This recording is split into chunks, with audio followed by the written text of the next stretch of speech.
کے بعد آج کا دوسرا سیشن شروع ہونے جا رہا ہے اور اس سیشن میں کی نظامت آپ شہر کلکتہ کی مشہور شاعرہ ڈاکٹر درخشاں انجم کریں گے. میں ان سے گزارش کرتا ہوں کہ وہ آئے اور اس نظامت کی شروعات کریں. Thank you.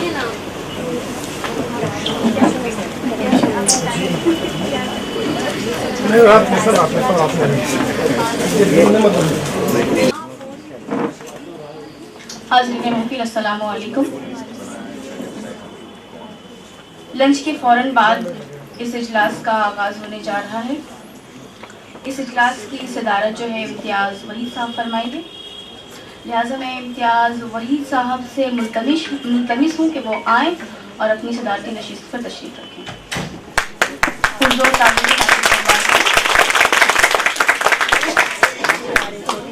ساتھ ہی دہلی سے تشریف لائے ہوئے ہمارے مہمان مقالہ نگار محترم ڈاکٹر رحمان مصور صاحب سے میں ملتمس ہوں کہ وہ آئیں اور تشریف رکھیں. حضور تعلیم کے ساتھ استقبال کریں. اس کے بعد میں محترم امام اعظم صاحب سے گزارش کروں گی کہ وہ آئیں اور اسٹیج پر تشریف رکھیں.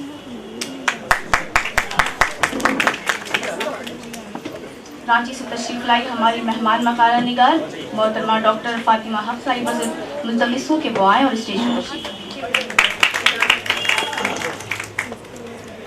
چاہتی ہوں کہ ہمارے مہمان مقالہ نگار اور ہمارے علاقائی مقالہ نگار کے لیے بھرپور تالیوں سے استقبال کریں گا.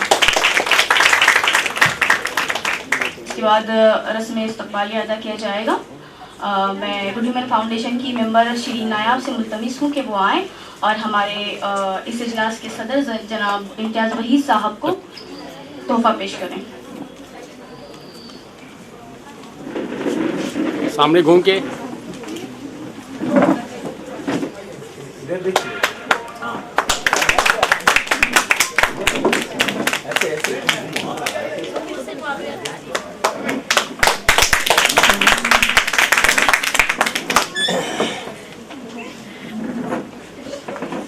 ڈاکٹر رحمان مصور صاحب کی خدمت عالیہ میں مومنٹو اور پھول پیش کیا جا رہا ہے. میں تسلیم عارف صاحب سے گزارش کروں گی کہ وہ انہیں تحفہ پیش کریں. ان کا تعلق جامعہ اسلامیہ سے ہے. شعبہ ہندی سے جڑے ہوئے ہیں اور ساتھ ہی بحیثیت مترجم یہ کام کر رہے ہیں اور ان کے کئی کتابیں منظر عام پر آ چکی ہیں جس میں ٹیگور کی نظم کا جو مجموعہ ہے قابل ذکر ہے. اس کے بعد میں ملتمس ہوں کہ زینب سے ملتمس ہوں کہ وہ آئے اور امام اعظم صاحب کو تحفہ پیش کریں. ان کا تعلق مولانا آزاد نیشنل اردو یونیورسٹی سے ہے. آپ لوگ بیٹھ جائیے. گھوم کے اس سائڈ.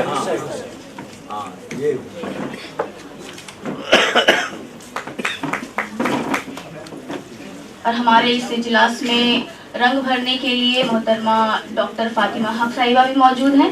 تو میں شیرین نایاب سے ملتمس ہوں کہ وہ آئیں اور انہیں تحفہ پیش کریں.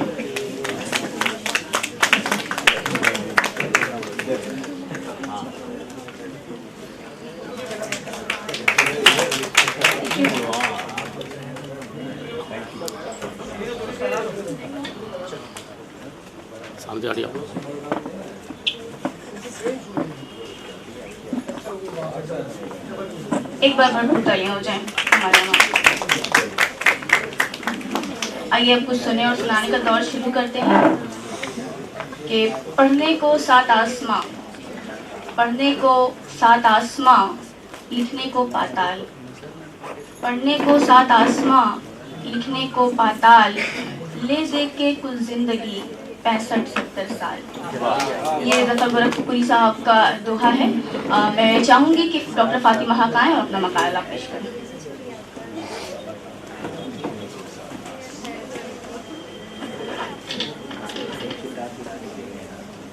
السلام علیکم.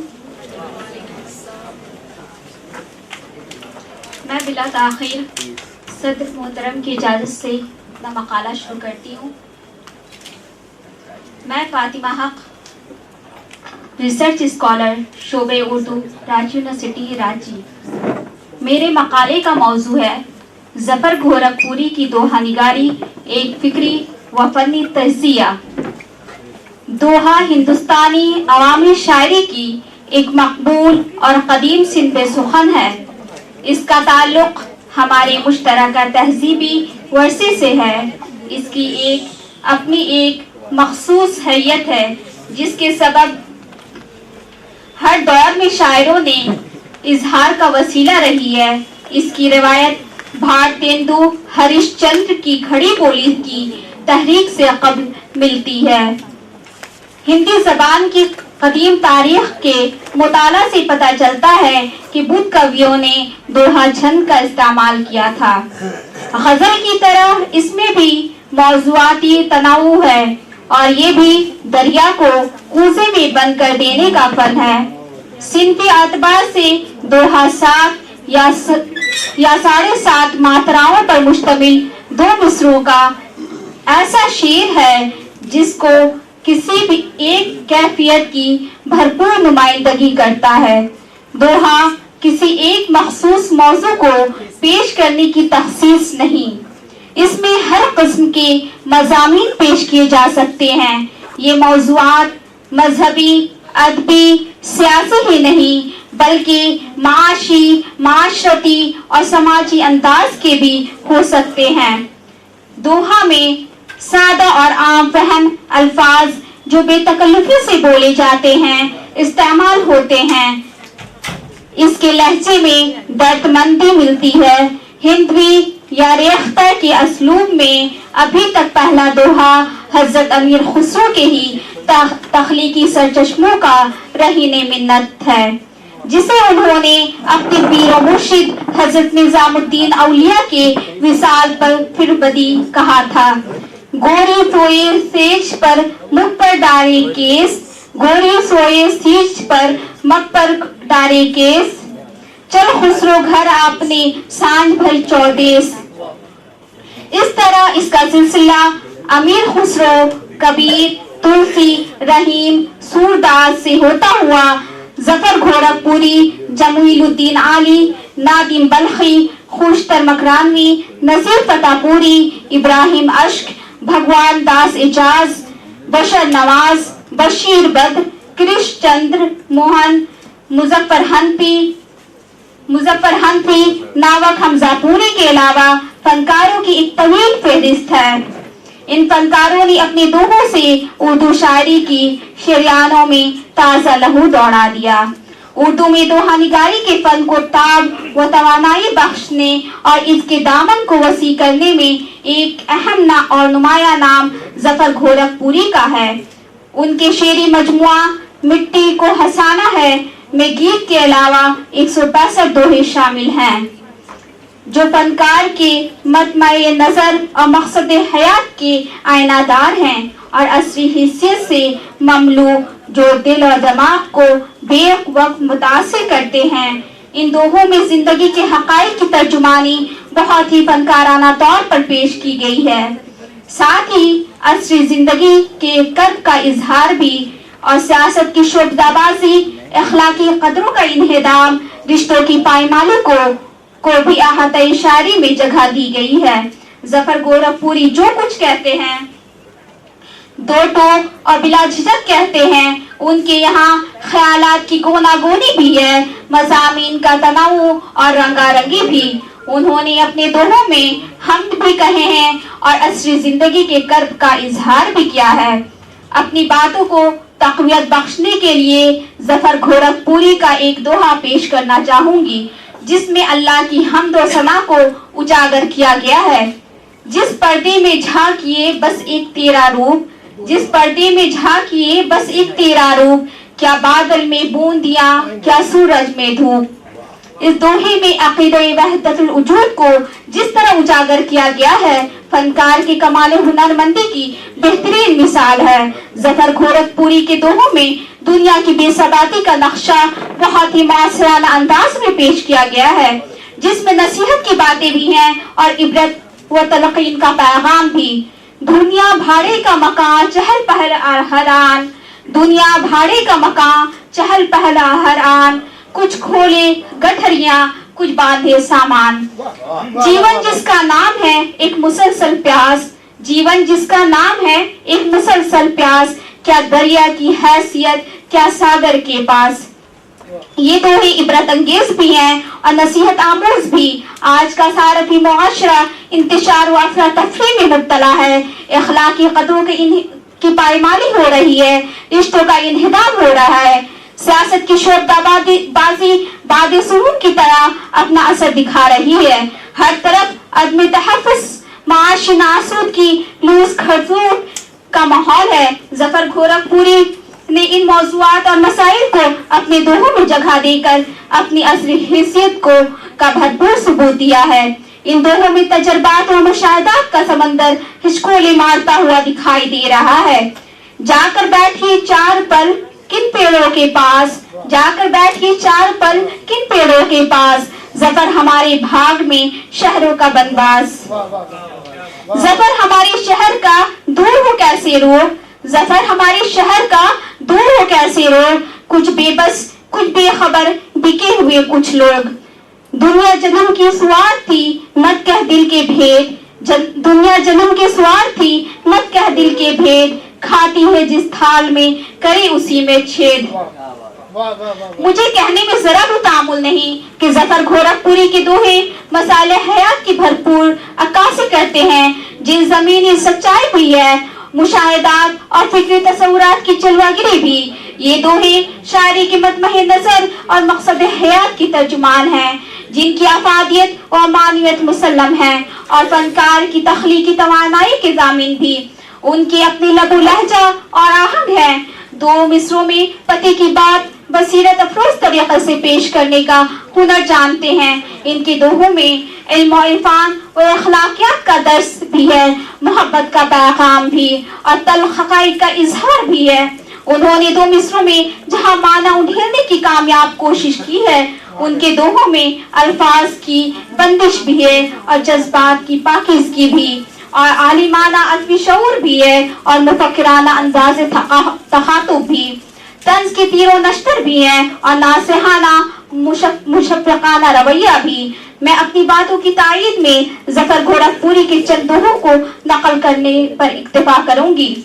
जीवन अंधियारी गली हर जानिब से वार, जीवन अंधियारी गली हर जानिब से वार, पीछे खूनी भेड़िए आगे चौकीदार।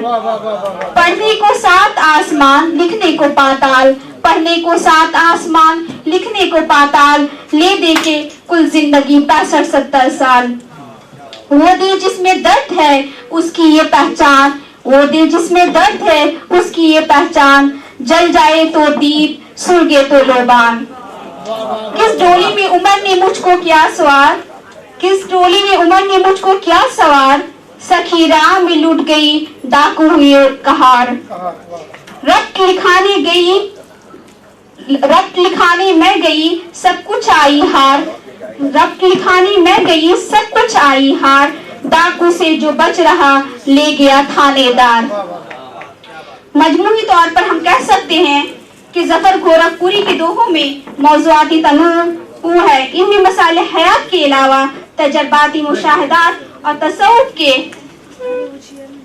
रमूज़ व नकात भी हैं, खंदरियत की महक भी है और इंकिशाफ ज़ात का वसीला भी। जफर गोरखपुरी ने अपने वसी तजर्बों को आफाकी रूप देने में कोई कसर नहीं उठा रखी है। उन्होंने अपने दोहों को जिंदगी के तजर्बात व मुशाहिदात की जलवागिरी को कमाल हुनरमंदी से मुज़य्यन किया है, जो पढ़ने वालों के लिए तज़किए बातिन में मुआविन और मददगार साबित होते हैं। ज़बान और बयान हर लिहाज से जफर गोरखपुरी के दोहे इतने चुस्त और दुरुस्त हैं कि दूसरे फनकारों के दरमियान इनका कद कुतुब मीनार की तरह बुलंद दिखाई देता है। बहुत शुक्रिया।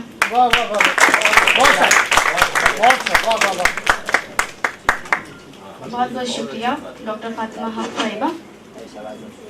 आज इतनी बारिश हुई है और इतनी बारिश होने के बावजूद ये हॉल भरा हुआ है। बहुत खुशी महसूस हो रही है कि मेरी एक छोटी सी कोशिश उसको पाने के लिए, मेरी एक छोटी सी कोशिश उसको पाने के लिए बन गई है मसला सारे ज़माने के लिए।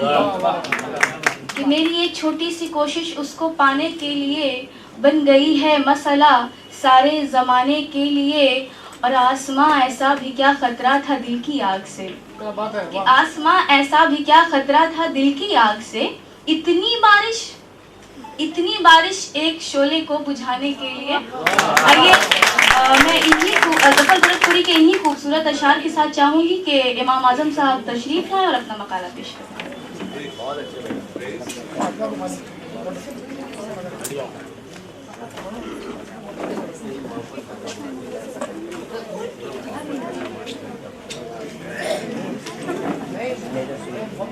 جناب صدر، خواتین حضرات،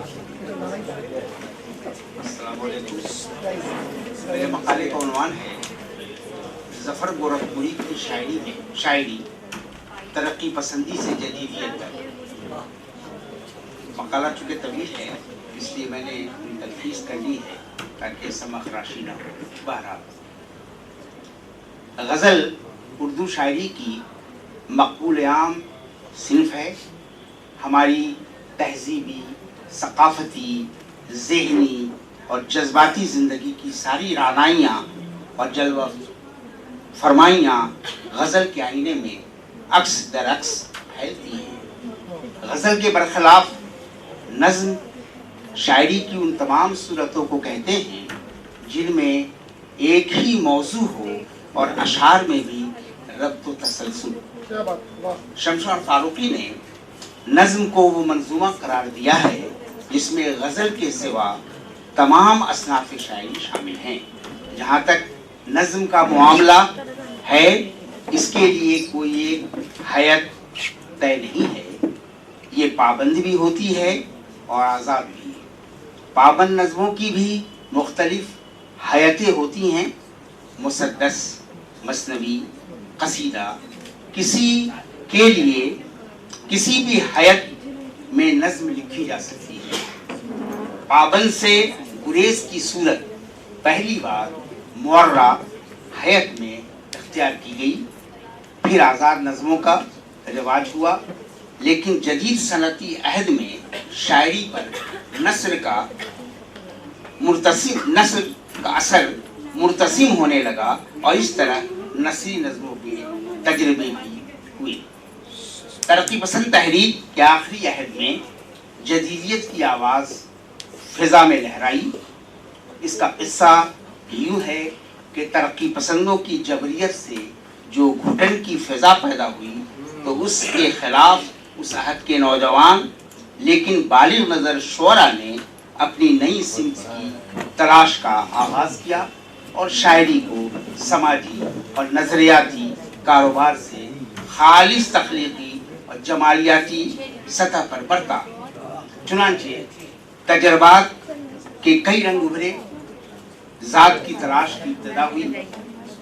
مادیت اور رومانیت، جنسیت، صحت مند تعلقات کے حوالے سے افراد کو دیکھا گیا. اس عہد کے شعراء نے عام طور پر خود کو جدیدیت کا علمبردار کہا، لیکن 7ویں دہائی تک آتے آتے جدیدیت کے خلاف بھی ہوائیں چلنے لگیں اور تازہ تر واردات سخن کو مابعد جدیدیت کا حوالہ مانا گیا. اس عہد میں کئی اہم شعراء ابھرے جن کی شاعری کی ابتدا ترقی پسندانہ رجحانات کے زیر سایہ ہوئی، لیکن امتداد زمانہ کے ساتھ انہوں نے ترقی پسندی سے ناطہ توڑتے ہوئے جدیدیت کی راہ اپنا لی. ایسے ہی شعراء میں ظفر گورکھپوری کا بھی شمار ہوتا ہے. ظفر گورکھپوری کہاں کے تھے، کیا تھے، اس کی بات تو آ ہی گئی ہے. بہرحال اس دوران فلمی دنیا قدران کو چند فلموں کے لیے نغمے بھی لکھے، لیکن جلد ہی اپنی اس چکاچون والی دنیا سے کنارہ کشی اختیار کر لی. ہاں، شعر گوئی سے رخ کبھی نہیں موڑا اور معیاری کلام کہتے رہے. قوالوں اور غزلگو حضرات نے بھی ان کے کلام سے خوب استفادہ کیا. وقفے وقفے سے شعری مجموعے بھی منظر عام پر لاتے رہے اور رسائل و جرائد میں بھی شائع ہوتے رہے. یہی سبب ہے کہ بطور شاعر کافی شہرت حاصل کی. ان پر کئی رسالے کے گوشے بھی شائع ہوئے.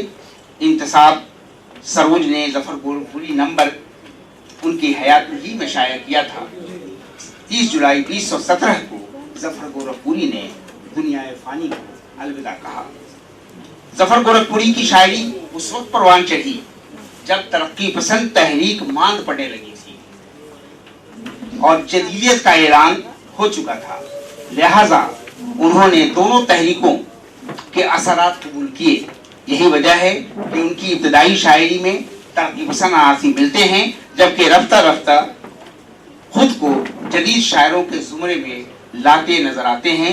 जफर गोरखपुरी ने यूं तो तकरीबन तमाम मुरव्वजा असनाफ सुखन पर तब आजमाई की, दोहे और गीत लिखे, बच्चों के लिए भी शेर कहे और शायर इत्फाल की हैसियत से भी मशहूर हुए।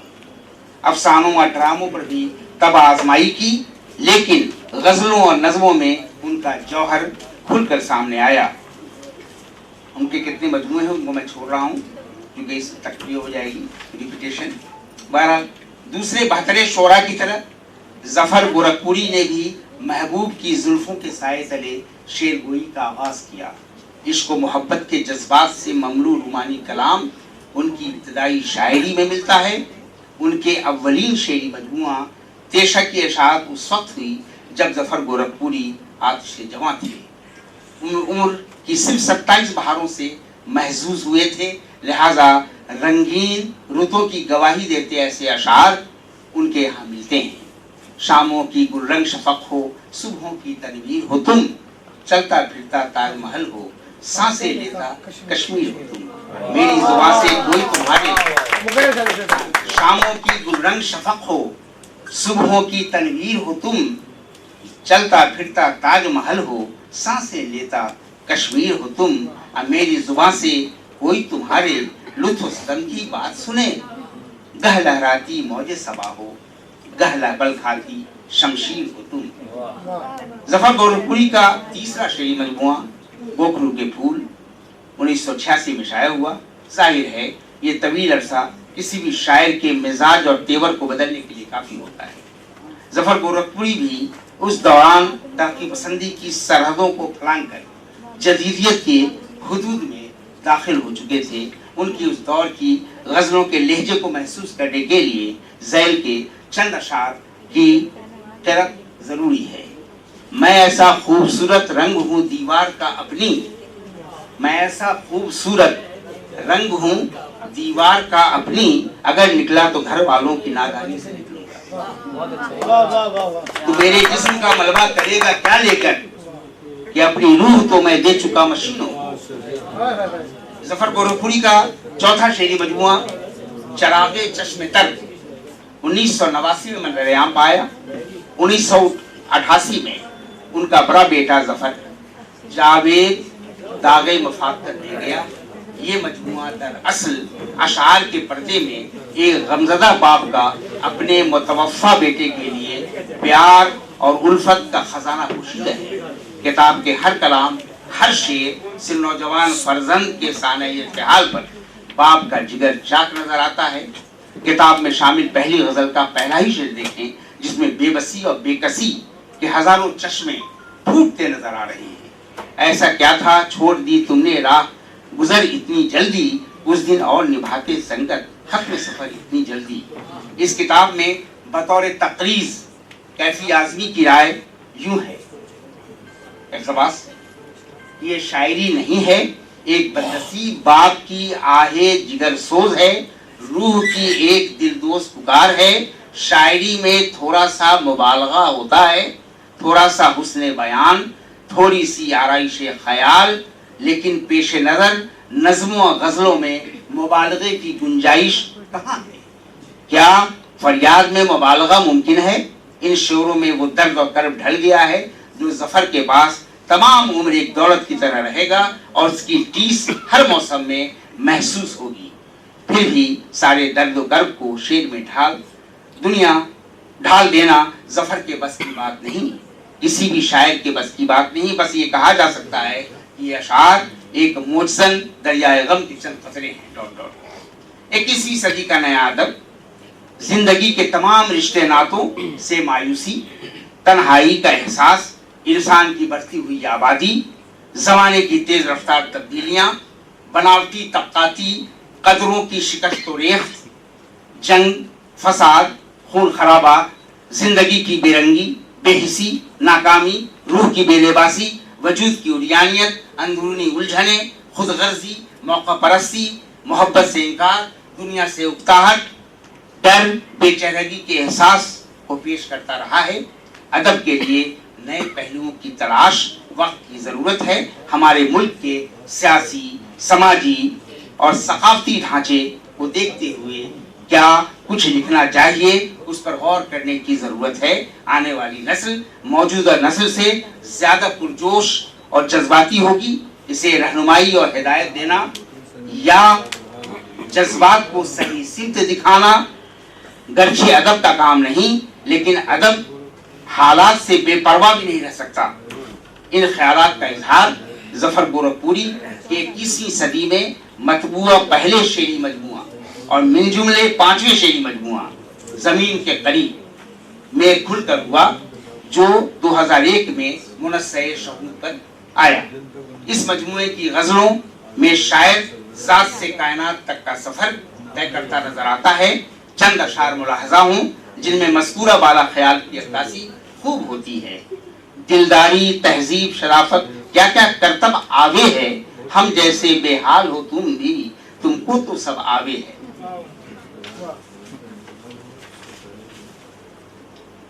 नहीं मालूम आखिर किसने किसको थाम रखा है, वो मुझ में गुम है और मेरे दरो दीवार गुम उसमें। जफर गोरखपुरी जहाँ गजलों के शायर की हैसियत से मशहूर हुए, वहीं उनकी नज़मिया शायरी भी गजलों से किसी दर्जा कम नहीं समझी गई।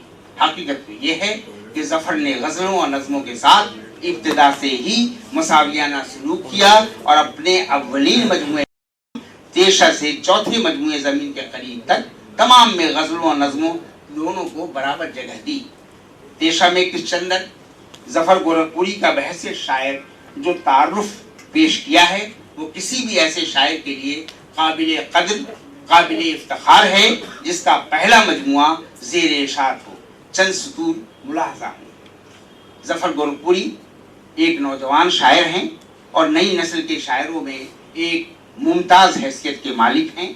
आजकल शायरी में जो नित नए तजर्बे हो रहे हैं, उनके पेश नज़र नौजवान और नई नस्ल की शायरी का जिक्र करते ही अंदरूनी लगन, गमे ज़ात और महबूबी मोहब्बत का ख्याल आता है। जफर गोरखपुरी के यहाँ भी अंदरूनी लगन है, मगर बाहर तक छलकी पड़ती है। गमे ज़ात है मगर एक फर्द की ज़ात तक महदूद नहीं, पूरे इंसान की ज़ात का इहाता करता है। महरूमी मोहब्बत का सोज और उसका उठता हुआ धुआं भी है, मगर कुछ इस अंदाज से कि शायर का गम हर इंसान का गम मालूम होता है। इस चंदर की इस राय से इत्तफाक किया जा सकता है कि जफर गोरखपुरी की नज़में भी ज़ात से कायनात तक का सफ़र करती नजर आती हैं। कुछ नज़मों में वारदात क़ल्बी का इजहार भी मिलता है और कुछ नज़में मामलाते दहर के गुनागू मसाइल से नबुर्द आज़मा नजर आती हैं। एक नज़म खूबसूरत बुक देखिए जिसे पढ़ते ही ऐसा एहसास होता है गोया शोहर आफाक फिल्म मुग़ल आज़म की मधुबाला के जरिए निभाए गए किरदार अनारकली को अशार के कालिब में ढाल दिया गया हो कि तुमसे बढ़कर और कोई खूबसूरत बुत नहीं, ये तुम्हारा पै करे नाजुक, ये सीमी खत बुखाल, ये जबीने नाज जिससे आई ना शर्माए है। तुमने जिस दिन से उलट दी रूए रोशन से नकाब, आसमानों में बड़ी हलचल सी पाई जाए है। होंठ में होंठ है या बर्ग गुल, चेहरा है या मौजे शफक, गर्दिशे दौरा खरामे नाज से कतराए है। जुल्फ नखत आफरी में सांस लेती है बहार, अंगड़ियों से कौसरो तस्मीन छलकी जाए है। शायर की विलादत गोरखपुर में हुई। जाहिर है कि हर शख्स को अपने वतन की मिट्टी से उनसे लगाव होता है जो कि फितरी है। इंसान इम्तिदाद ज़माना से मजबूर होकर हिजरत पर आमादा हो जाता है ताकि अपने मुआशी मसाइल हल कर सके, लेकिन गुर्बत में भी वतन की याद उसके दिल से नहीं जाती। उर्दू के हजारों उदबा व शुअरा ने सियासी, समाजी और मुआशी मसाइल के सबब हिजरत की और अपने दिल में वतन की यादों को समेटे अनजान सरजमीन में गरीबुल वतनी की जिंदगी गुजार दी, लेकिन वतन की मिट्टी का सूंधापन उनके मशामे जामे रचा बसा था। उर्दू में महजरी अदब की जो सेहतमंद रिवायत मीर तकी मीर और उनके कई अहम आसरीन से शुरू होती है, वो तकसीम हिंद से गुजरते हुए जफर गोरखपुरी तक आ पहुंचती है। खस्ता हाल मीर लखनऊ पहुंचने के बाद रऊसा की महफिल में भी अपने वतन दिल्ली को आलम में इंतखाब कहने से गुरूज नहीं करते। वहीं जफर गोरखपुरी को भी बम्बई जैसे तरक्की याफ्ता शहर में जिंदगी गुजारते हुए, जहां जिंदगी की तमाम आसाइशें मौजूद हैं, अपने वतन गोरखपुर को याद आती है, जो बम्बई के मुकाबले नहायत छोटा शहर है। लफ्ज गोरखपुर जफर गोरखपुरी के नाम का जुज़ बन गया है था, लिहाजा वो अपनी नज्म दरबदर में गोरखपुर को कैसे याद करते हैं आप ही देखें। कई दीवालियां तपती हुई सड़कों पर गुजरी हैं, कई ईदों का गम सीने में आतिशबार है अब तक, और तमन्ना बेकरां तारीखियों में जल बुझी कब की, मगर ये दिल के उस जालिम को तुझसे प्यार है अब तक। अरे खाके वतन ओ अर्ज़े गोरखपुर की मिट्टी, मुझे परदेश के गम से छुड़ा लेती तो अच्छा था। मैं एक जलता चलता हुआ लाशा हूँ उन अनजान गलियों में, तू उस लाशे को छाती से लगा लेती तो अच्छा था। उनकी दिगर अहम नज़मों में 25वीं सालगिरह, कलाकार, मेहमान, एक लड़की, सरे बाजार, सिलाए आम, मुस्कुराते गम वगैरह शामिल हैं। जफर गोरखपुरी जैसे कादिरुल कलाम और कोहरामत शायर की शायरी का इजमाली मुतालिया साबित करने के काफ़ी है कि इसमें जहाँ शायर की ज़िंदगी और उससे वाबस्ता अफराद की ज़ात का अक्स वादे तौर पर उभर कर आया है, वो वहीं कशाकशे हयात और दुनियावी नशेब फराज को भी कमाहक़हू जगह मिली है। तरक्की पसंदी से जदीदियत तक का सफ़र जफर गोरखपुरी ने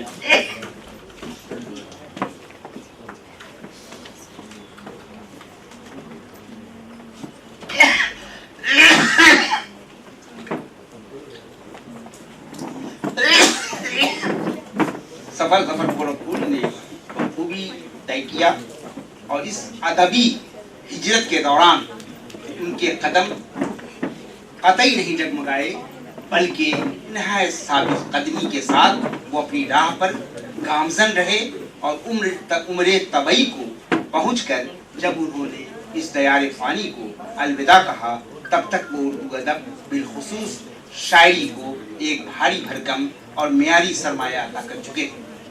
इस तरह ये कहा जा सकता है कि जफर गोरखपुरी की शायरी उनकी ज़ात और अहद की समाजी और मुआशरती उलझनों और अंधेरों को रोशनी अता करने की कोशिश थी, जिसके लिए शायर ने खुद को वक्फ कर दिया।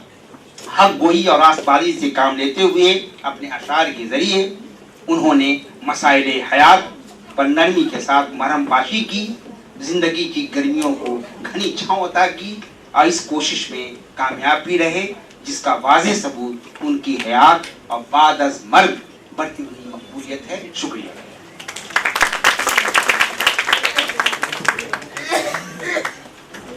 बहुत बहुत शुक्रिया इमाम आज़म साहब। एक बात मेरे ज़हन से गुजर रही है, मैं चाह रही हूँ कि शेयर करूँ, क्योंकि यहाँ पे नई नस्लें मौजूद हैं, मैं भी उन्हीं में शामिल हूँ, कि शाहरुख खान की एक फ़िल्म आई थी बाजीगर, कि सभी वाकिफ़ हैं इस फिल्म से। तो इस फिल्म में जो है जफ़र गोरखपुरी का लिखा हुआ एक नगमा, जो कि मशहूर ज़माना नगमा है, ये किताबें बहुत सी पढ़ी होंगी तुमने, मगर कोई चेहरा भी तुमने पढ़ा है। तो ये वो नगमा है जो हर साल अपने बर्थडे के दिन, अपने जन्मदिन पर शाहरुख खान अपने सोशल मीडिया हैंडल पे शेयर करते हैं। और मुझे हैरत है और साथ ही साथ खुशी है कि हम ऐसी शख्सियत की महफिल में आज मौजूद हैं जिन्होंने बमुश्किल अदब का कोई मैदान खाली छोड़ा है। उन्होंने नज़में लिखी, उन्होंने गीत लिखे, उन्होंने कवालियाँ लिखी, उन्होंने गज़लें लिखी। मतलब मुझे बहुत खुशी है कि आज हम ऐसी शख्सियत की महफिल में मौजूद हैं। मैं चाहती हूँ कि हम जोरदार ताली के साथ जो है जोरदार तालियां बजाएं और इस ताली के जो गूंज है ना वो मुंबई से लेकर गोरखपुर तक पहुंचनी चाहिए कि आज कलकत्ता वालों ने वाकई एक ऐसी शख्सियत के ऊपर महफिल जमाए बैठे हैं। क्योंकि हम कलकत्ता ही मौजूद है और ये महफिल कलकत्ता में चल रही है।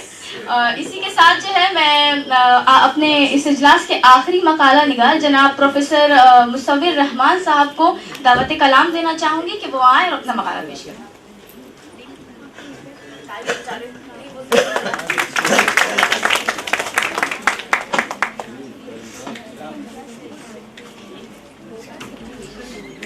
सदर मजलिस डॉक्टर इम्तियाज़ वहीद साहब, डॉक्टर इमाम आज़म साहब, मोहतरमा फ़ातिमा सैयद साहिबा और डॉक्टर दरख्शां साहिबा, सबसे पहले तो मैं इम्तियाज़ गोरखपुरी साहब को और रफ़े सिद्दीकी साहब को बहुत बहुत मुबारकबाद पेश करता हूँ कि उन्होंने एक रोज़ा सिम्पोजियम यहाँ मुनक़्क़िद किया और साथ ही साहित्य अकेडमी को भी मुबारकबाद।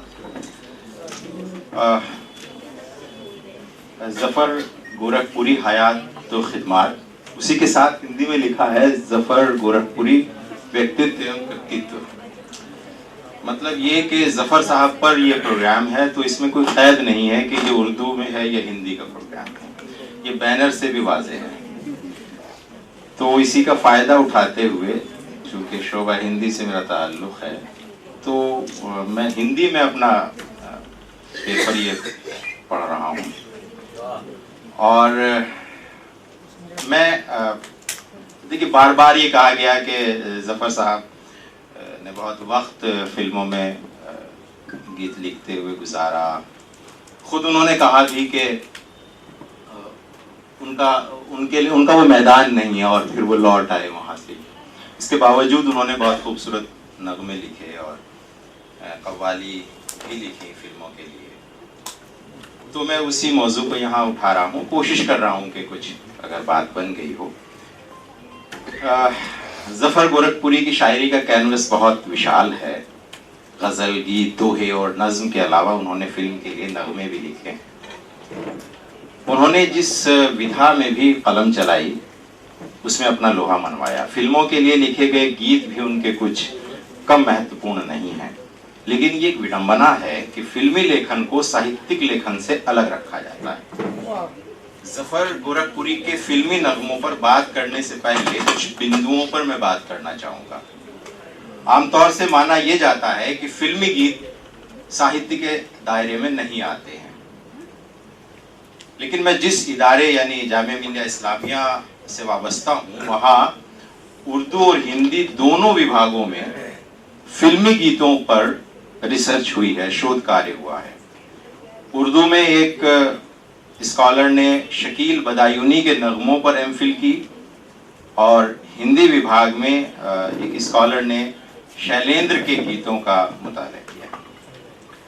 मेरा मानना यह है कि फिल्मी गीत ही नहीं बल्कि फिल्म की पटकथा भी, जो स्क्रीन प्ले है, वो भी साहित्य के अंतर्गत आती है। फिल्म एक तरह से नाटक का एक्सटेंशन है। फिल्म में उसी तरह कथा सूत्र, दृश्य, संवाद, गीत और संगीत होता है जैसे नाटक में। नाटक अगर साहित्यिक विधा है तो फिल्म साहित्यिक विधा क्यों नहीं है? हमारे अकादमिक जगत के कुछ पुरोधाओं की मुश्किल ये रही है कि वो हर उस चीज को अगंभीर मान लेते हैं जो लोकप्रिय होती है, जो पॉपुलर हो जाती है। अब कवि सम्मेलन की कविता को भी अगंभीर और तुच्छ मान लिया गया है। ये सही भी है कि कवि सम्मेलनों में बहुत फूहड़ और चुटकुलेबाजी होती है, लेकिन ये एक अधूरा सत्य है। कवि सम्मेलनों की भी अपनी पूरी एक साहित्यिक परंपरा है। निराला, दिनकर, नागार्जुन, हरिवंश राय बच्चन और बहुत सारे कवियों ने कवि सम्मेलनों को प्रतिष्ठा प्रदान की है। आज के समय में भी किशन सरोज, नीरज, बुद्धिनाथ, जो नहीं रहे, बुद्धिनाथ मिश्र, महेश्वर तिवारी, इन सबके का जो अवदान है उसको हम कम आंक नहीं सकते हैं। इनकी कविताओं को किस आधार पर साहित्य से अलग किया जा सकता है? क्या केवल इसलिए कि वो मंचों पर कविता पढ़ते हैं और हजारों की भीड़ उन्हें मंत्र मुग्ध होकर सुनती है? लोग तो इनके कविता और गीतों का आस्वादन लेते हैं और प्रतिक्रिया भी देते हैं। जहां तक स्त्रीयता की बात है तो तथाकथित जो असरी हमअस्र कविता है या शायरी है, उसके नाम पर जो कूड़ा करकट मैगजीन में छपता है, पत्रिकाओं में छपता है, तो फिर उसके बारे में क्या कहा जाए। यहाँ भी कुछ ही कवि और कविताएं साहित्य की कसौटी पर खरे उतरते हैं।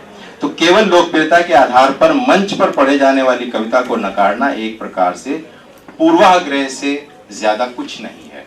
यही बात फिल्मी गीतों पर भी लागू होती है।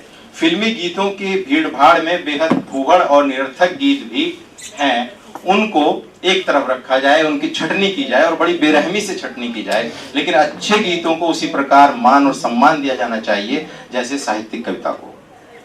फिल्मी गीतों को साहित्य के दायरे से बाहर समझ लिया गया, इसके लिए कहीं ना कहीं फिल्मी गीतकार भी दोषी हैं। वो अदबी लोगों से, साहित्यिकों से इतने आतंकित थे कि खुद कभी जोरदार आवाज नहीं उठा सके कि उनका लिखा हुआ साहित्य की श्रेणी का है, बल्कि वो खुद अपनी पहचान तथाकथित साहित्यिक कवि या शायर के रूप में कराने के आकांक्षी थे। इसके बहुत सारे उदाहरण मिल जाते हैं। एक बार शमीम जयपुरी साहब का परिचय कराते हुए उनके फिल्मी गीतों का जिक्र किया गया तो वो नाराज भी हुए और शर्मिंदा भी, और उन्होंने कहा कि वो अदबी शायर के रूप में पहचाना जाना पसंद करेंगे। ये सच है कि उनको जितनी ख्याति फिल्मी गीतों से मिली उतनी अदबी शायरी से नहीं। मजरू सुल्तानपुरी ने भी अपने एक इंटरव्यू में कहा था कि मैं तो अदबी शायर हूँ। देखिए बेचारे कितने डरे हुए थे अपने आप को अदबी शायर मनवाने के लिए।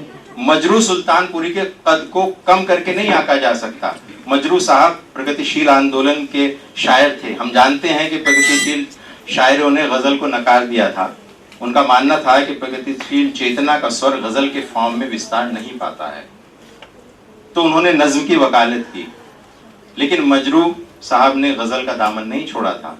उन्होंने दिखा दिया था कि गजल में भी कुछ कहा जा सकता है, बहुत कुछ कहा जा सकता है। यानी तरक्की पसंद जो तहरीक है उस हवाले से, रोक सकता हमें जिंदा ने भला क्या मजरू, हम तो आवाज हैं दीवार से छन जाते हैं।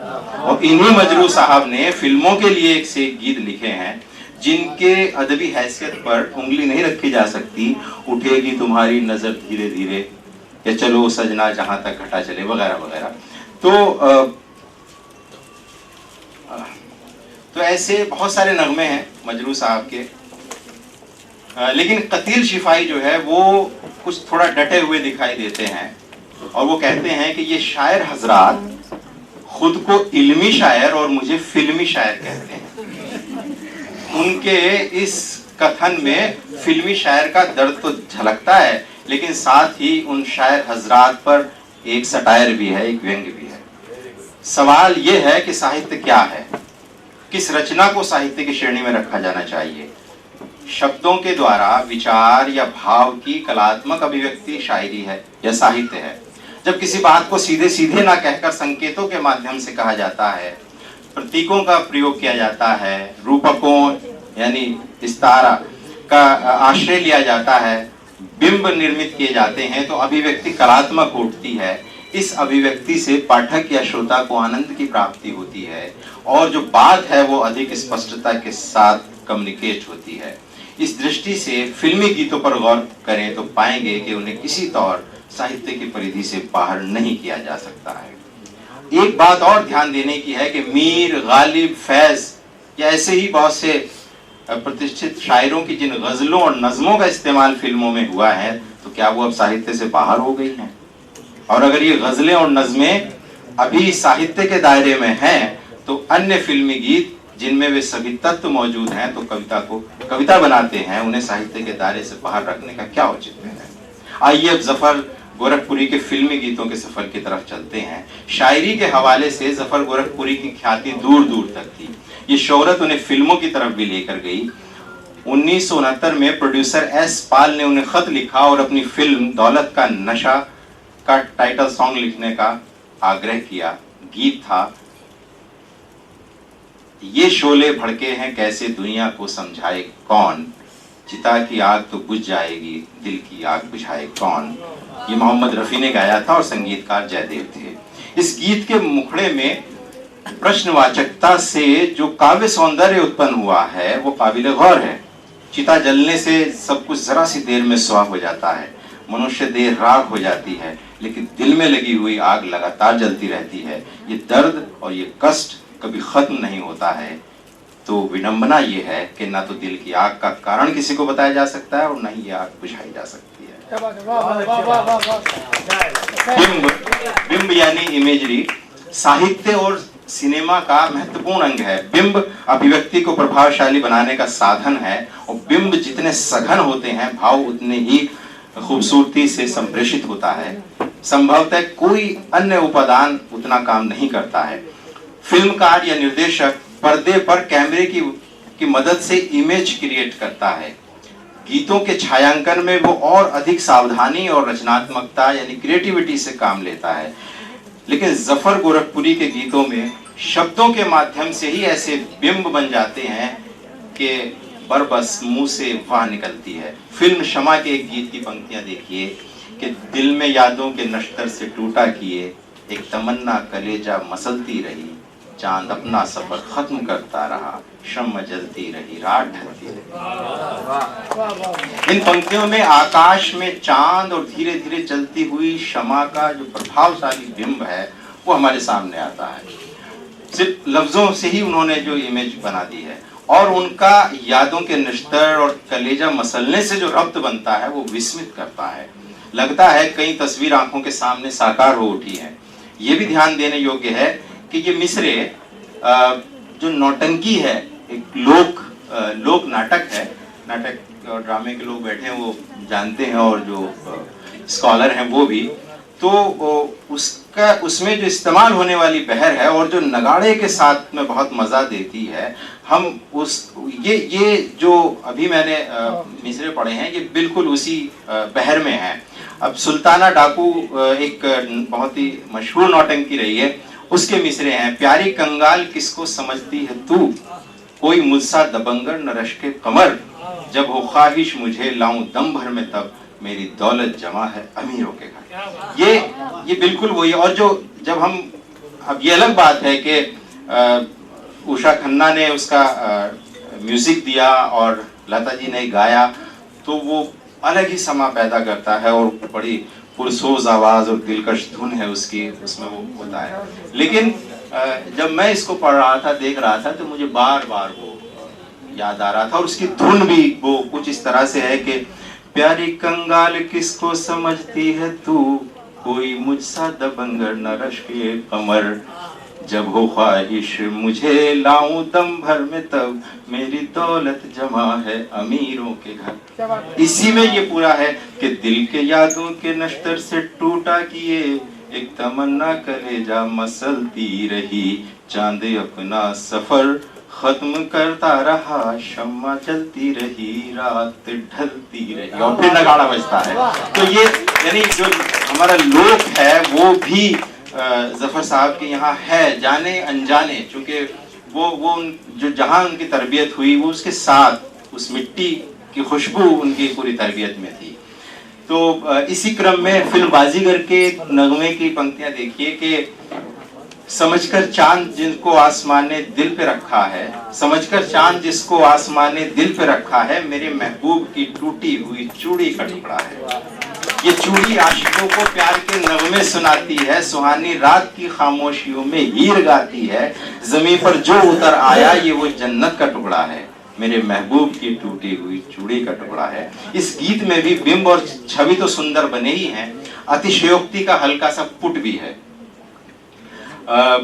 इन्हीं पंक्तियों में शायर ने एक और काम बड़ी खूबसूरती से कर दिया है। क्या है वो? है लोक का स्पर्श, फोक है। सुहानी रात की खामोशियों में हीर गाती है। अब ये हीर गाने का जो संदर्भ है, जो रेफरेंस है, वो बड़ा मानीखेज है। हीर रांझा पंजाब की एक लोक कथा है। ये लोक में गीत के माध्यम से सुनाने की परंपरा रही है, इसी को हीर गाना कहा जाता है। जफर गोरखपुरी कोई और शब्द रखकर ये मिसरा पूरा कर सकते थे, लेकिन जैसे ही उन्हें गुंजाइश दिखाई दी उन्होंने इसका फायदा उठाया। ये उनकी लोक दृष्टि का परिचायक है। जफर गोरखपुरी भले ही मुंबई में आकर बस गए हों, लेकिन अपनी जड़ों से कभी अलग नहीं हुए। उनकी शायरी और फिल्मों में उसकी झलक दिखाई दे जाती है। फिल्म क्षमा का ही एक शोक गीत है, बज़ाहिर तो ये गीत चुलबुला है, लेकिन इसमें लोक की ज़बरदस्त उपस्थिति को देखा जा सकता है कि हम तुम दोनों रहेंगे, सदा घुंघरू बजेंगे, दुल्हा दुल्हन बनेंगे, सदा घुंघरू बजेंगे, तुम्हारा भाई हमारा साला, अड़ियल टट्टू दिल का काला, डंडे मारा करेंगे, हम तुम दोनों रहेंगे। जफर गोरखपुरी ने नूरे इलाही फिल्म के लिए ख्वाजा गरीब नवाज की शान में मनक़बत भी लिखी थी, जो अच्छी खासी लोकप्रिय हुई थी कि दरबार चिश्तिया में बोलो तो कुछ ज़बान से, सब कुछ तुम्हें मिलेगा ख्वाजा के आस्था से। दूसरी तरफ उन्होंने इसी फिल्म के लिए बड़ा लुत्फ सा जब कुंवारे थे हम तुम जैसी टपोरी कव्वाली भी लिखी, जो बहुत मशहूर हुई।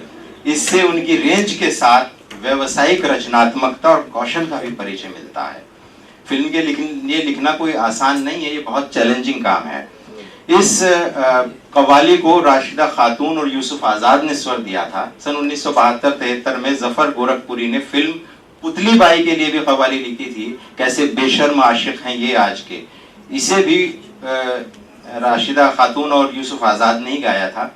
इस कव्वाली में स्त्री पुरुष के बीच श्रेष्ठता और वर्चस्व को लेकर नोक-झोंक है कि कौन सुपीरियर है। इस नोक-झोंक और शोखी के बीच जफर गोरखपुरी नारी शक्ति की श्रेष्ठता को स्थापित कर देते हैं और राशिदा खातून की जबान से वो कहलवाते हैं कि अगर झुके तो ये दिल क्या है जान भी दे दे, जो सर उठाए तो मर्दों की जान भी ले ले। अगरचे फूल का एक हार है यही औरत, जो जिद पे आए तो तलवार है यही औरत। ये पुतली बन के जमाने को मोड़ सकती है, उठे तो मर्द का पंजा मरोड़ सकती है। जफर गोरखपुरी ने फिल्मी दुनिया को बहुत कम समय दिया, लेकिन जितना भी दिया उसमें अपनी रचनात्मक कौशल का लोहा मनवाया। उनके गीत विचार के स्तर पर भी, भाव के स्तर पर भी और शिल्प के स्तर पर भी अपने आप में संपूर्ण है। उनके फिल्मी गीतों में एक तरफ शोखी और खिलंदड़पन है, तो दूसरी तरफ दर्द है, रंज है, आशा है, निराशा है। जफर गोरखपुरी की रचनात्मकता न तो केवल उछल कूद करते प्रेमी प्रेमिकाओं की भावना में बहती है और ना ही घोर बनावटी यथार्थ से टकराकर खंड खंड होती है, बल्कि जीवन के खट्टे मीठे अनुभव से गुजरते हुए अपना रास्ता तय करती है। जफर गोरखपुरी के फिल्मी अवदान पर अभी गंभीर काम होना बाकी है। शुक्रिया।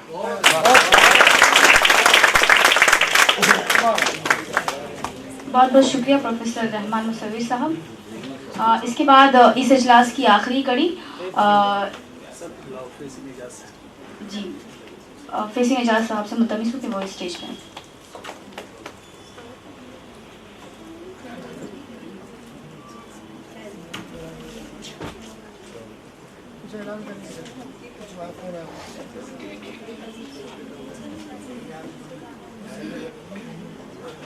रहमान मुसव्विर साहब को मुबारकबाद देता हूँ। उन्होंने एक बहुत अलग सा मजमून पेश किया और मैं एक ऐसे एक नहीं बल्कि कई ऐसे मुसन्निफीन का कब से मुंतज़िर हूँ जो फिल्म के बारे में लिखा करें। जिस तरह इन्होंने तख्लीकी सतह पर और हिंदी फिल्मों में तख्लीकियत को तलाश किया है, वो काबिल तारीफ़ है। मैं अपना तारुफ इस मौके से ये कराना चाहता हूँ कि मैंने फिल्मी सहाफ़त भी बहुत जम कर की है और ख्वाजा अहमद अब्बास मेरे मानवीय उस्ताद हैं और उन्होंने जैसे इससे पहले के सेशन में फ़िराक का जिक्र हुआ, फ़िराक साहब को मैंने 1965 में इंटरव्यू किया, फिर मुलाकात हुई, फिर मुलाकातें रही और मेरे छपे भी बहुत हैं। यहाँ आपके मजमून के हवाले से 2-3 बातें कहनी हैं जिनका ताल्लुक मेरी ज़ात से भी है।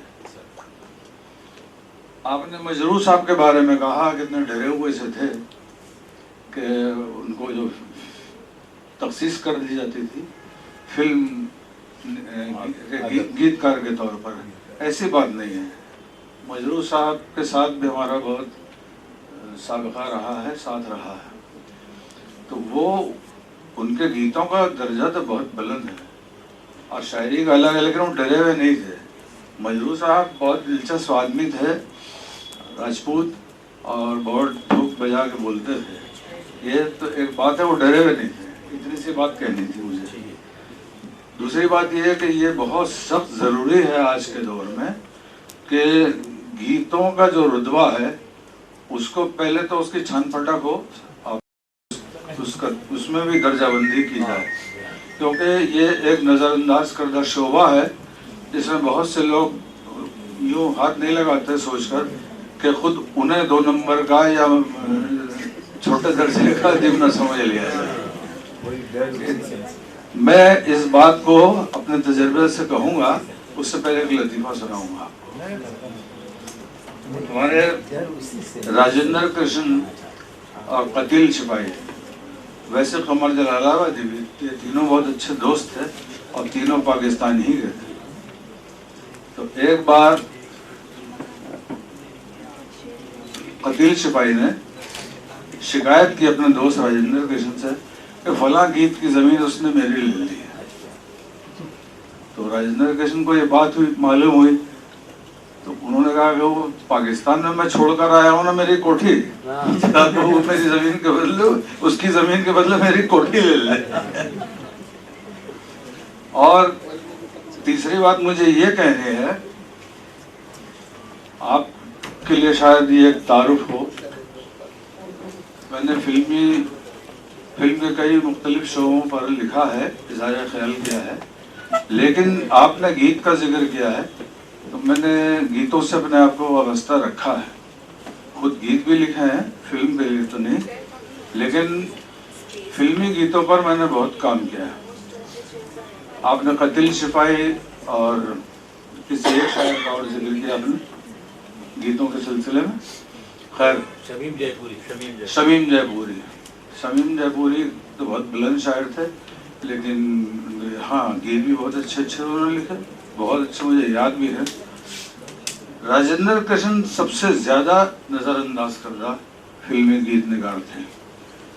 تو راجندر کرشن نے جو شاعر سے بھی شاید پہلے ہی کے گیتکار تھے،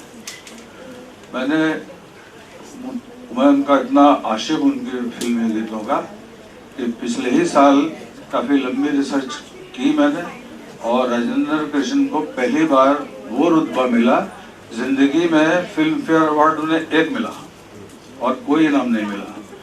دوسرا ایوارڈ ان کے کھاتے میں اگر ہو سکتا ہے وہ میری سوغات تھی ماہنامہ انشا کی، جو پچھلے سال راجندر کرشن نمبر نکالا۔ اس میں نہ صرف وہ بہت کام میں نے اس میں کیا ہے، اپنے بارے میں نہیں بتانا ہے، 200 گیتوں کا انتخاب میں نے خود کیا ہے۔ اس کا عنوان میں نے رکھا ہے چاند جانے کہاں کھو گیا۔ ایک تو میں نے یہ پیش کیا ہے کیونکہ آپ نے گیتوں کی اہمیت کی ضرورت جتائی ہے، اس لیے کہہ رہا ہوں۔ دوسری خوشخبری آپ کے لیے یہ ہوگی، خاص طور پر آپ کے لیے زیادہ، آپ کے شعبے تک ہم اردو والوں کی بات شاید کم پہنچتی ہے۔ اس وقت میں کام کر رہا ہوں بچوں کے بہترین ہندی فلمی گیت آزادی سے آج تک۔ میرا اس میں کرشمہ یہ ہے، میرا کرشمہ ہے، میں نے فلمی گیتوں سے ادب برآمد کیا ہے۔ میری گاڑی ریورس گیئر میں چلی ہے اور 15-20 دن میں یہ شمارہ آ جائے گا۔ یہ کام کرنے مجھے کتنی مشکل ہوتی ہے، کتنا باولا پن اور پاگل پن میرے اندر ہوتا ہے، میں بتا نہیں سکتا، کیونکہ جو ٹیکسٹ تو ملتا نہیں کہیں۔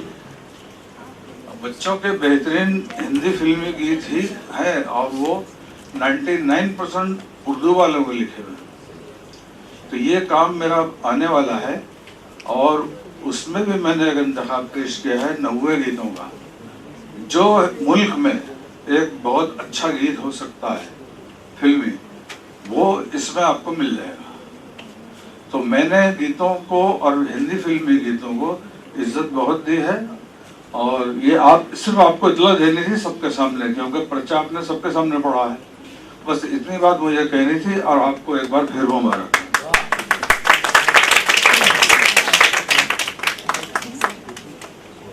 بہت بہت شکریہ۔ میں ملتمس ہوں آج کے اجلاس کے صدر صاحب امتیاز وحید صاحب آئیں اور اپنا صدارتی خطبہ پیش کریں۔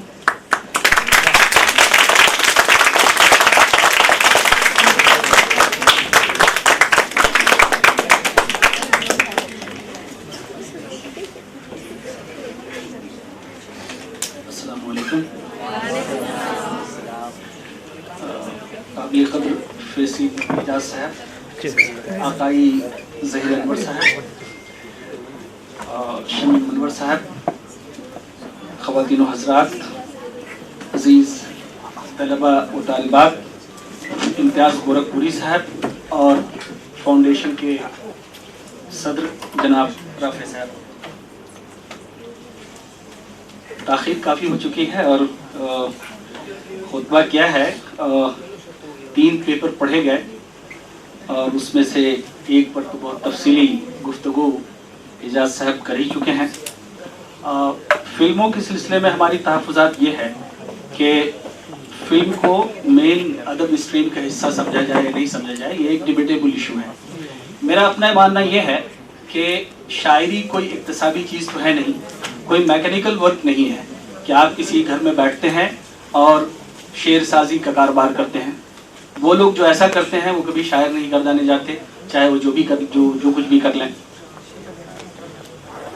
आप यही फार्मूला जब आप इसी नुक्ते नज़र से फिल्मों की गीतों को देखेंगे तो ये बात सादिक आती है कि वहाँ पर भी कसबी और वहमी का मसला होता है। एक सीन आपको दे दिया जाता है, एक तफवीज़ कर दिया जाता है कि ये मंजर है, ये किरदार है, ये बोल है और ऐसा है और ऐसा है, और एक आदमी जो डायरेक्टर होता है वो इंस्ट्रक्ट करता है शायर को कि नहीं ऐसा नहीं, ऐसा कह दीजिए ऐसा। अब ये बताइए कि अगर कोई ऐसी शायरी हो जो सामने में किसी खातून को रखे और बहुत हसीन व जमील हो और उसको देख करके कहे ऐसी शायरी कीजिए आप, तो वो चाहे कितनी ही तगज़्ज़ुल से भरपूर हो, क्या उसको हम गज़ल तस्लीम करेंगे? तो उसके बहुत सारे एस्पेक्ट हैं कि शायरी अगर वह भी एक इल्हामी चीज़ है, या जैसे गालिब ने कहा कि आते हैं मज़ामी है ना गैब से या मज़ामी ख्याल में, तो गैब से तो आने का सवाल ही पैदा नहीं होता जब सामने एक ऑब्जेक्ट आपने रख दी तो एक डिबेटेबल इशू है। इसके अलावा इस बात को तस्लीम किया जाना चाहिए कि फिल्मों के ज़रिए अदब को बहुत फ़रोग़ हासिल हुआ और बड़ी तरक्की हुई है, और उर्दू जो हिंदुस्तान के कोने कोने में, और वो लोग जो उर्दू से नाआशना हैं उन्होंने भी उर्दू की लताफत को, उसकी खनक को, उसके हुस्न को अगर महसूस किया है तो उसमें बहुत बड़ा कंट्रीब्यूशन हमारी फिल्मों का है। तो मुसव्विर साहब के पर्चे वाकई उस पर गौर किया जाना चाहिए और एक डिबेटेबल इशू है हमारे इल्मी और अदबी समाज के लिए। डॉक्टर इमाम आज़म साहब ने तो एक सेमिनार ही करवाया था हिंदुस्तानी फिल्में और उर्दू, और फिर एक तमसीली नौ का गालबन शुमारा भी शाये किया था उसके ऊपर। फिर इनकी किताब भी वो छप के आई जो सेमिनार के मकालात थे। तो ऐसा नहीं है कि कुल्लियतन हम लोग फिल्मों में जो उर्दू है उसको नकार रहे हैं, लेकिन वो किस हद तक उर्दू है उसका तायुन किया जाना चाहिए, और एजाज साहब तो काम ही कर रहे हैं तो ये बड़ा काम होगा। मेरा ख्याल है कि इसके ज़रिए भी एक बात फिर से लोगों के जहन में ये बात आएगी कि गीत जो हमारा सबसे बड़ा एक पॉपुलर मीडियम है हमारी शायरी का, तो उसका कितना बड़ा कंट्रीब्यूशन है हमारे अदब अतफाल के नगमों के सिलसिले में।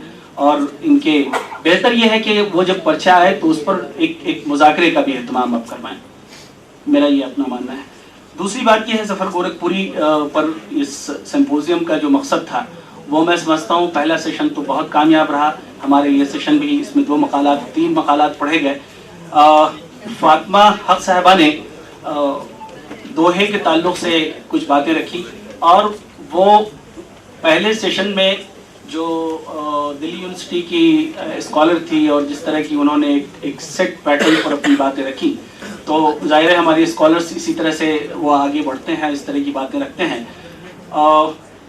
दोहा खालिस हिंदुस्तानी मिट्टी की पैदावार है, जैसा कि हम सभी जानते हैं।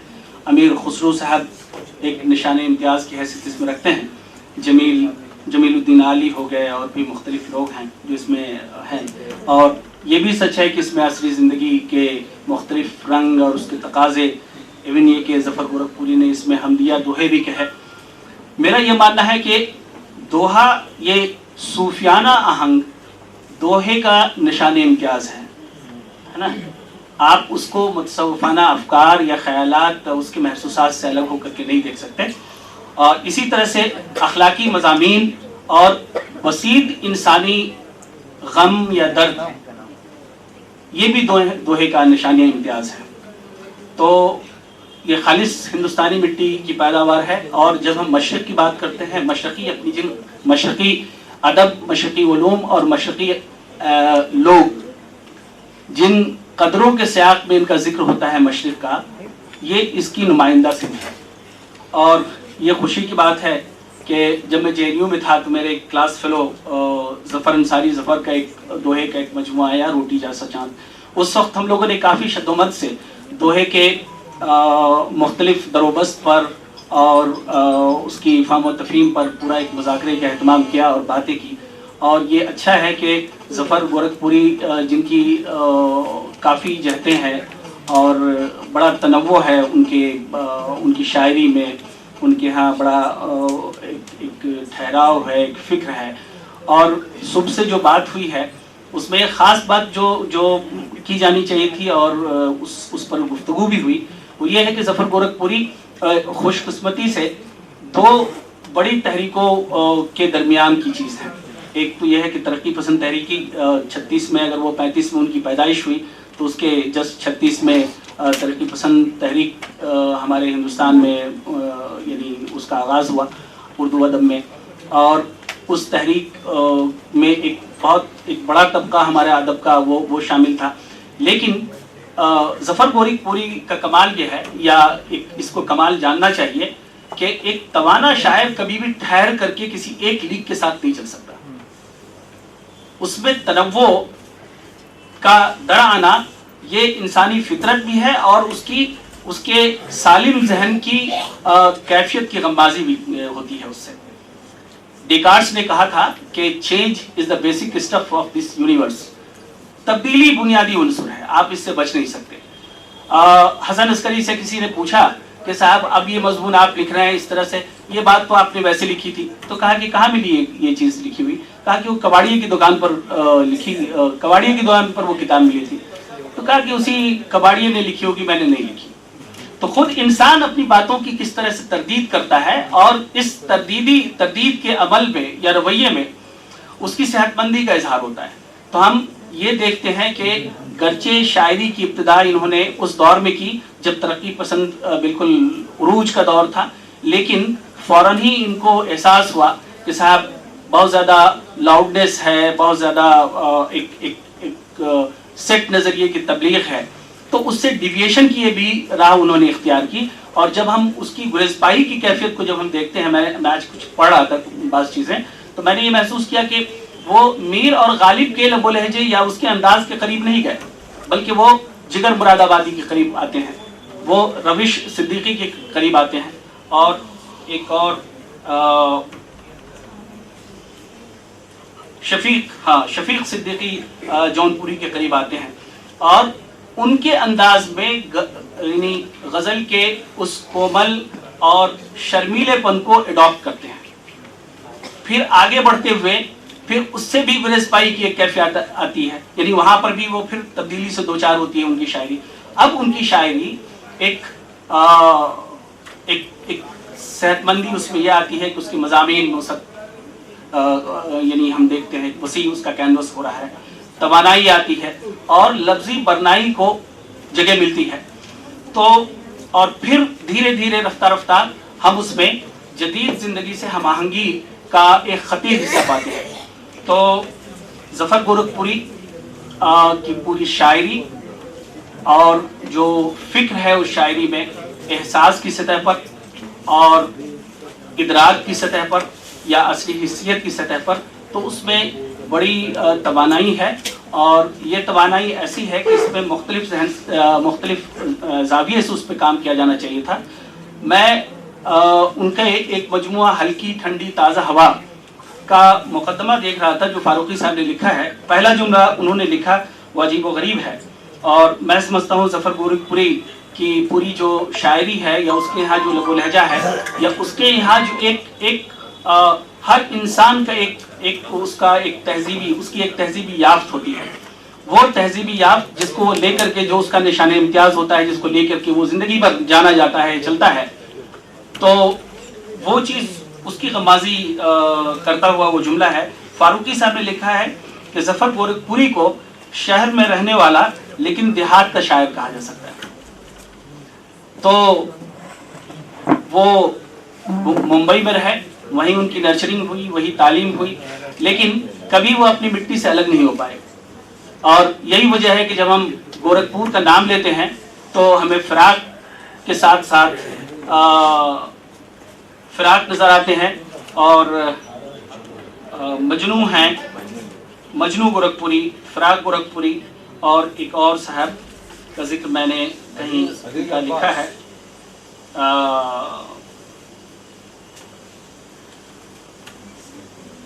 काजी अदील अब्बासी। तो ऐसे तवाना शोरा के सफ में अगर आप किसी को देखते हैं, और कमाल की बात यह है कि उस वक्त के तमाम बड़े शोरा ने इनके कलाम पर अपनी राय दी है और बहुत इत्तमानियत का इजहार किया है। मिसाल के तौर पर फारूकी साहब ने तो खैर उनका मुकदमा लिखा, ज़फ़र अली सरदार जाफरी ने लिखा, जगन्नाथ आज़ाद ने लिखा, और एक दो और नाम हैं, क्रिश्चन ने, हाँ सबसे बड़ा ये है क्रिश्चन ने लिखा, तो जो अंसारी ने लिखा, और सबों ने इनकी शायरी में इनके खुदकार लबो लहजे की बात तस्लीम की। शायरी के सिलसिले में कहा जाता है कि ये शायर जो होता है वो तिलमिज़ुर रहमान होता है, या शायरी के सिलसिले में इकबाल का ये कहना है कि वो शायर दीदाए बिनाए कौम होता है। ये इस वजह से कहा जाता है क्योंकि ऐसी मतीन और लतीफ़ बात जिसके ताक़ुब में इंसान का जहन सरगर्दा रहता है, इसीलिए इसको शायरी को इल्हामी दर्जे की कोई चीज़ तस्लीम किया गया है कि ये चीज़ कहीं रिटन तौर पे मौजूद नहीं है। शायर उस ख्याल के ताक़ुब में रहता है और बड़ी मुश्किल से किसी एक, वो भी ये भी कहा जाता है कि जो शेर आपके सामने में है वो कुल्लियतन वो नहीं है जो वो सोच रहा था, बल्कि उसका शैडो है। तो इस तनाजुर में अगर आप देखते हैं कि किन ख्यालात का, किस तरह की चीज़ों का इजहार किया, मैं एक दो शेर सुनाता हूँ। अशार में अगर तवानाई है तो वो जिंदा रहने की अलामत है उसके अंदर। मैं समझता हूँ कि जिस तरह की शायरी इन्होंने की है, एक शेर अब सुने।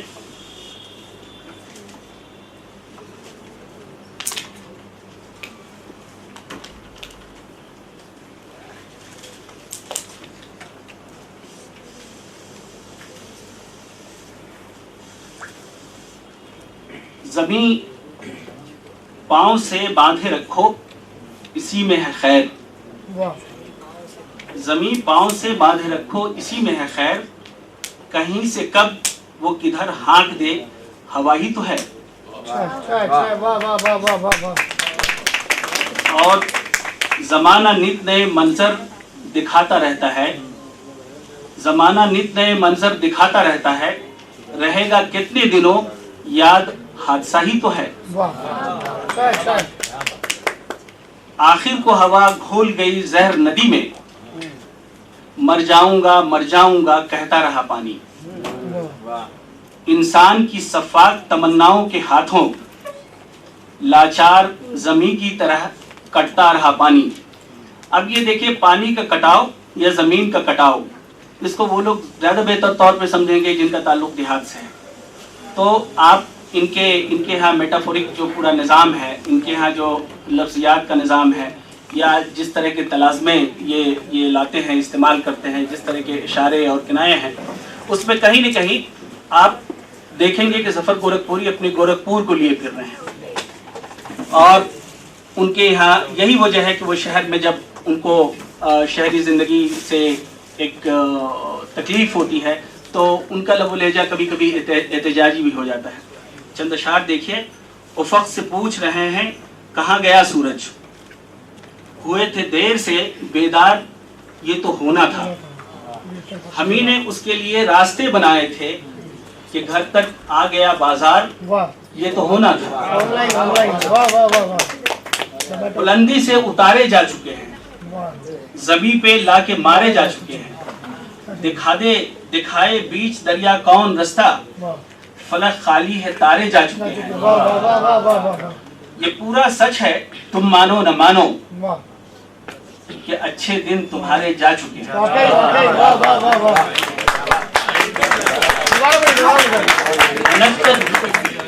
یہ پورا سچ ہے, تم مانو نہ مانو کہ اچھے دن تمہارے جا چکے ہیں, بھنک تک بھی نہ پہنچی اس کی ہم تک, ہمارے دن گزارے جا چکے ہیں. دیکھیے شعر کی آفاقیت کی دلیل ایک یہ بھی ہے کہ وہ شعر اس کو کسی ٹائم اور اسپیس میں مقید آپ نہیں رکھ سکتے. ہر زمانے میں اس کا انطباق جو ہے مختلف صورتوں میں, جیسے فیض احمد فیض چلے گئے, لیکن ابھی آپ نے دیکھا NRC کے وقت میں کہ کیا ہندی والا, کیا اردو والا, کیا انگریزی والا, کیا سائنس والا اور کیا آرٹس والا, سبھی وہ لوگ, یعنی وہ کنٹیکسٹ طے کرے گا کہ اس فن پارے کی مانویت کو دوبارہ بحال ہونا ہے. تو مجھے ایسا لگتا ہے کہ ظفر گورکھپوری اپنی مانویت کے ساتھ, اپنی فکر و فلسفے کے ساتھ, اپنی اس احساس اور بسیط انسانی ہمدردی جو ان کے اندر تھی, جس سے وہ سماج کو بدلنا چاہ رہے تھے, یا وہ درد اور کسک جو بڑے شہروں کا مقدر ہے وہاں کی زندگی میں وہ کس طرح کا حبس محسوس کر رہے تھے, اپنی ان باتوں کے ساتھ ہمیشہ زندہ رہیں گے. اور سالے اولاد کا جو کام ہے کہ اپنی قدروں کو آگے لے کر کے جانا, تو امتیاز گورکھپوری کو دلی مبارکباد کہ آپ نے اپنے والد صاحب کی ان قدروں کو بہت دل سے لگایا, اور اہلیہ نے کلکتہ کو اپنے والد صاحب کے بیش قیمتی اثاثے سے متعارف کرانے کا جو اہتمام کیا ہے, میں اس کے لیے گڈ ویمن فاؤنڈیشن کے اراکین, عوان و انصار اور آپ کو دلی مبارکباد پیش کرتا ہوں. اور مجھے توقع ہے کہ یہ کام صرف آغازیہ ہے, اس پر اور زیادہ سیمینارز ہوں گے اور باتیں اس پر ہوں گی. بہت بہت شکریہ.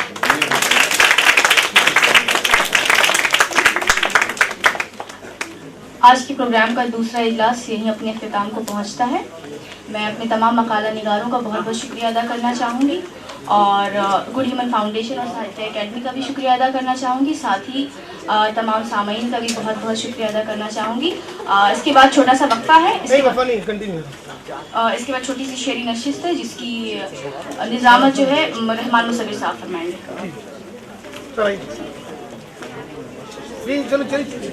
گورنمنٹ کا اشارہ آ رہا ہے, بیٹھو, پروٹوکال بھی نبھانا ہے مجھے. ارے بیٹھیے, اشارہ ہے, رکے آدھا گھنٹہ اور.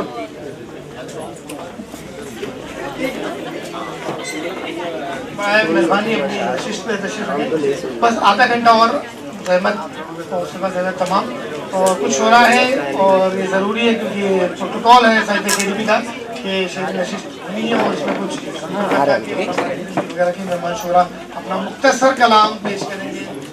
اس کے ساتھ ہی ہم آج کے مشاعرے کے ناظرین